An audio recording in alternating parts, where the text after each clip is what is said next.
seu Nasrudin também chegou numa hospedaria numa cidade, estava viajando. E ele chegou de noite e falou para o hospedeiro assim: eu posso dormir aqui hoje, eu tenho que acordar muito cedo amanhã. O hospedeiro falou: pode sim, pode deitar que amanhã eu te acordo. Então ele falou: 4 da manhã o senhor me acorda, tá? Por favor. Deitou na cama, tirou o turbante, colocou o turbante assim do lado da cama dele, começou a dormir, esperando que 4 da manhã, no meio da escuridão, o hospedeiro tinha que ir acordá-lo. E a hora que ele estava quase dormindo, chegou um outro hóspede, um derviche, um homem com um turbante verde.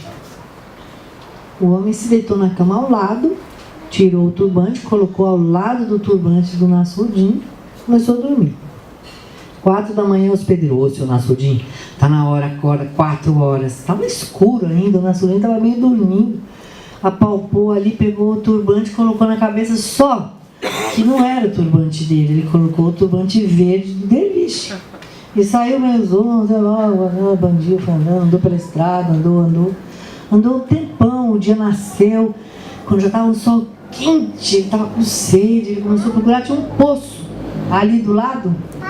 Ele foi lá na beira do poço. A hora que ele foi olhar para pegar água para beber, mas que hospedeiro mais doido! Em vez de me acordar, ele acordou o derviche.